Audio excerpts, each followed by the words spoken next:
बहु वर्ष तलर कथा। सेतेबेले रुषिया देशरे जणे राजा थिले। तांकर 3 पुओ थिले। सेमाने बड़ होइजिवा देखि राजा सेमानंकु कहिले, तुमर विवाह हेबा समय हेला, एथर विवाह हुओ। मु बुढ़ा ही गलेनी, मरिवा आगरु नाती नातुणी देखि मरिबी। राजा पुओ माने राजांक कथारे राजी हेले। राजा कहिले, तुमे 3 पुओ सहर ठारू दूररे थिबा पड़ियाकु जाओ।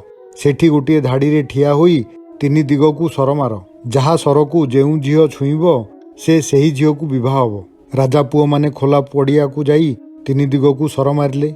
बड़ पुओर सर जाई तांक मंत्रींक अगणारे पड़िला। ताकू सेही मंत्रींक सुंदरी झियो गोटाई थिबा जोगु से बड़ पुओर स्त्री हेला। मझिया पुओर सर जाई जणे साधव घर अगणारे पड़िला। साधव झियो ताकू गोटाइबारु से मझिया पुओर स्त्री हेला। राजांक सान पुओ इभान रो सर शून्य शून्य उड़ीबाकू लागिला। सान पुओ सेही सर पछे पछे चलिला। सरटी अनेक बाट जाई बण भितरे गोटिए बुदामूले पड़िला। राजकुमार बुदामूलकू जाई देखिला बेंगुलीटीए सेही सरकू पाटिरे धरिछि। सान रजा पुओ इभान कहिला, बेंगुली मो सर मते फेराई दियो। बेंगुली कहिला, मते बाहा हुओ। इभान कहिला, मु राजा पुओ, बेंगुलीटाकू केमिति विवाह हेबी। बेंगुली कहिला, किंतु राजा कहिचंती तुम सर जिए उठाइबो ताकू बोहू करिवे, से कथा मने नाही कि? कपाळ आदरी सान पुओ इभान बेंगुली को विवाह हेला। 3 पुओंकर विवाह पई रुषियार राजा बड़ भोजीटीए कले। समस्ते राजा घरे विवाह भोजी खाई खुशी हेले।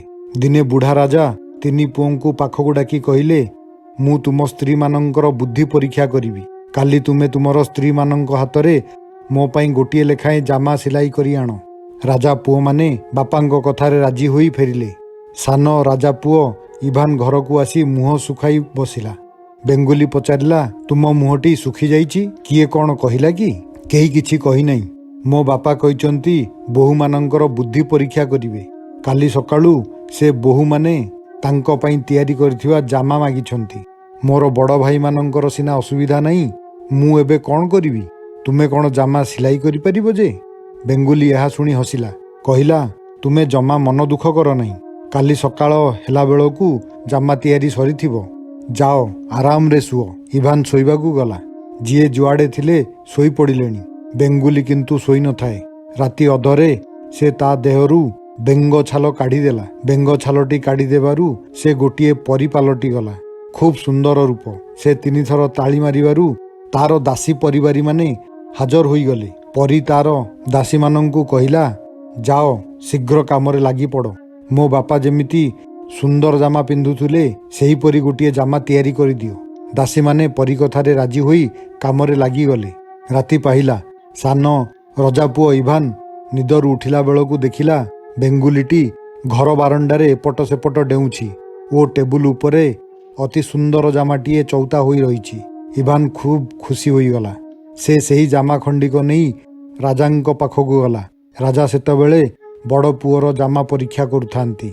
से जामा तांको मनकू पाइला नहीं। कहिले, एही जामा आनिछु। ए जामा मोर कर्मचारी माने पिंधुछंती। मझिया पुओर जामा मध्य परीक्षा करी राजा खुशी हेले नहीं। कहिले, गाधुआ घरे ए जामा पिंधा जाई पारे, भल होई नहीं। या परे इभान रो पाଳି पड़िला। राजा इभान हातरू जामा नहीं परीक्षा कले ओ खूब खुशी हेले। कहिले, ए जामा पिंधी मु सिंहासन रे बसिबी, खूब भल होईछि। सान बोहू को मोर धन्यवाद जणाइबु।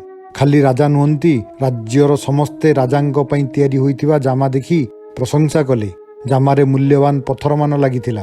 ताहा देखि लोकंक आखि झलसी उठिला। 2 जण जाक बड़ भाई कुहाकुही हेले। इभान रो बेंगुली स्त्री को आमे सिना परिहास करुथिले, किंतु प्रकृतरे से बड़ कामिका स्त्री। सेतिगिरे कथा शेष हेला नहीं। राजा पुणी कहिले, तुम स्त्री माने केमिति रंधा बढ़ा शिखिचंती ताहा मु जानिबाकू चाहे। काली मो पई रुटी नहीं आस। इभान घर को फेरी पुणी मन दुख कला। बेंगुली आग परी पचारिला, मो धनपरा तुमर कौन होईची कुह? राजा जामा देखी कौन नाराज हेले?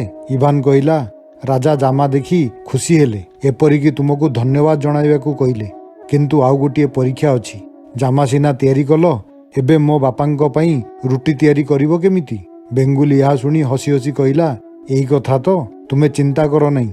जाई आराम रे सुओ। सकाळकू रुटी तयारी सरीथिबो। इभान खाई पी जाई बिछणारे शोइला। किंतु बेंगुली एका चेई थाए।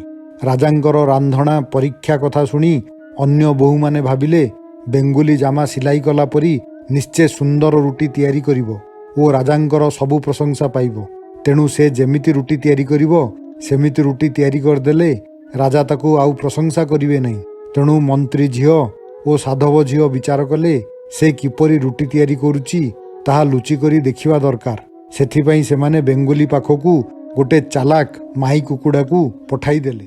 ପରବର୍ତ୍ତୀ ଭାଗରେ ଦେଖିବା ବେଙ୍ଗୁଲି ରାଣୀ ତାର ଅନ୍ୟ ଦୁଇ ଯାମାନଙ୍କୁ ଚକମା ଦେଇ ରାଜାଙ୍କ ମନକୁ ପାଇଲା ପରି କିପରି ରୁଟି ତିଆରି କରିଥିଲା।